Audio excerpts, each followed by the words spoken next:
സീസണിന് മുന്നോടിയായി Saudi club Al Nasar ടീമിൽ ചേർന്നതിന് പിന്നാലെയാണ് ഫുട്ബോൾ ലോകത്തെ ആകെ ഞെട്ടിച്ചുള്ള പ്രഖ്യാപനം റൊണാൾഡോ നടത്തിയത്. ഇതൊരുപക്ഷെ തന്റെ ഫുട്ബോളിലെ അവസാന വർഷമായിരിക്കാം. ഐതിഹാസിക കരിയറിലൂടെ കളി അവസാനിപ്പിക്കാൻ താൻ ആഗ്രഹിക്കുന്നു. ഫുട്ബോളിന് ശേഷം തന്റെ ഭാവി എന്തെന്ന് താൻ നിശ്ചയിച്ചിട്ടുണ്ട്. ഫുട്ബോളിൽ നിന്നും മടങ്ങുന്നത് വലിയ ശൂന്യത സൃഷ്ടിക്കുമെന്നും റൊണാൾഡോ പറഞ്ഞു. തനിക്ക് നിരവധി കാര്യങ്ങൾ ചെയ്യാനുണ്ടെന്ന് പറഞ്ഞ റൊണാൾഡോ കൂടുതൽ യാത്ര ചെയ്യാനും പെഡൽ കളിക്കാനും കുടുംബത്തിന്റെ കൂടെ സമയം ചെലവഴിക്കാനുമാണ് ആഗ്രഹമെന്നും വെളിപ്പെടുത്തി. ഫുട്ബോളിൽ 25 വർഷമായി ഒരുപാട് കാര്യങ്ങൾ ത്യജിക്കുന്നതായി താരം പറഞ്ഞു.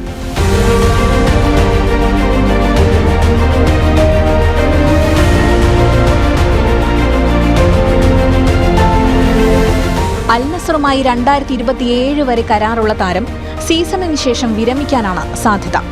നിലവിൽ ലോക ഫുട്ബോളിൽ 976 ഗോളുകളുള്ള താരം 1000 ഗോളെന്ന ചരിത്ര നേട്ടത്തിനടുത്താണ്. ഈ സീസണോടെ ഈ നേട്ടം സ്വന്തമാക്കാൻ റൊണാൾഡോയ്ക്ക് കഴിഞ്ഞേക്കും. ഈ നേട്ടത്തോടൊപ്പം ലോക ഫുട്ബോളിൽ നിന്ന് വിട പറയുകയായിരിക്കും 41-കാരനായ റൊണാൾഡോയുടെ ലക്ഷ്യം. ഈയിടെ അവസാനിച്ച അമേരിക്കൻ ലോകകപ്പ് തന്റെ അവസാനത്തേതെന്നും റൊണാൾഡോ പറഞ്ഞിരുന്നു.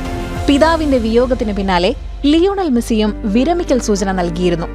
രണ്ട് ഇതിഹാസങ്ങളുടെയും വിരമിക്കൽ പ്രഖ്യാപനത്തിന്റെ ഞെട്ടലിലാണ് ആരാധകരും. Sports desk, news Malayalam.